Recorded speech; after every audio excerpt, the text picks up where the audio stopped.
Varios de ustedes me preguntaron cómo estudiar y leer textos largos, así que este tip jurídico cumple justamente con lo que habíamos prometido. Les voy a dar 3 claves para leer y estudiar textos largos. Te va a servir para un examen, te va a servir cuando tenés que leer en concreto una narración muy larga. Algunas de estas técnicas yo creo que te va a venir bien. El primer tip es la lectura diagonal, una vieja técnica que yo, por ejemplo, aprendí cuando estudiaba periodismo. ¿En qué consiste la lectura diagonal? Bueno, por ejemplo, acá tengo un librito que se llama Rumores, que se los recomiendo, trata justamente sobre la difusión de rumores, pero al margen de eso, tienen el librito de texto y lo que deben hacer es leer del extremo superior izquierdo hacia el extremo inferior derecho. De esta manera van a notar que hay ciertos términos que les van a quedar justamente en esa lectura diagonal. A medida que pase el tiempo, a medida que vayan profundizando y también practicando esta lectura diagonal, van a ver que se van fijando cada vez más conceptos y que tienen una práctica más fluida en este arte de la lectura diagonal. Hay videos que profundizan sobre cómo hacerlo y cómo hacerlo cada vez mejor, así que recomiendo fuertemente la lectura diagonal para esos textos que son quizá muy largos y uno necesita tener algún tipo de respuesta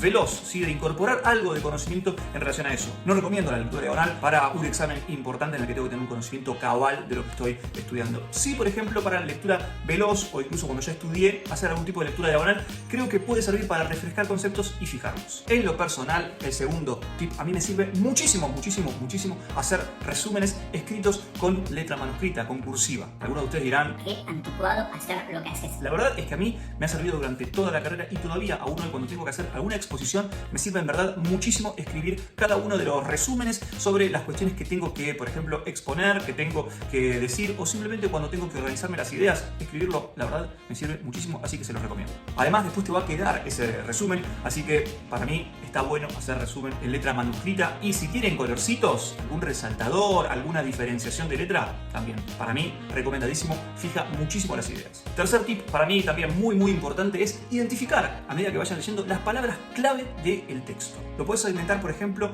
por párrafos y anotarlo al borde. Para mí eso es también muy clave porque, entre otras cosas, no solo te va a dar una dinámica, una organización en la forma de estudiar, también cuando vuelvas a ese texto o tengas que repasar, vas a ver que te da un orden en el sentido de cómo viene la composición del pensamiento, la composición del estudio. Identificar en un texto las palabras clave es, valga la redundancia, clave. Para mí es la llave para tener un estudio organizado, ordenado y después poder volcar todas las ideas de una forma muy coherente. Un cuarto tip, un cuarto aspecto, yo en lo personal leo realmente muy lento. Ahora, cuando termino de leer, ya incorporé lo que tenía que incorporar. Esto significa que de alguna forma intento leer a conciencia en un ambiente, por ejemplo, en mi caso, sin ruido y combinando justamente estas técnicas que yo les estaba dando. El resaltado, el utilizar distintos tipos de letra, hacer resúmenes, pero además tomarme el tiempo necesario como para incorporar el conocimiento que tengo que incorporar con esa lectura, sabiendo justamente que leo lento, pero cuando ya lo incorporé, ya está, ya lo puedo explicar. Este cuarto punto sería leer a conciencia y combinar justamente las técnicas que ya vimos. Además, podés vos mejorar tus técnicas creando también, por ejemplo, tus reglas mnemotécnicas que hemos visto en otro tip jurídico. ¿Cómo estudiás vos? ¿Cómo lees textos largos? ¿Tenés alguna técnica que quieras sugerir? Déjamelo acá abajo en los comentarios.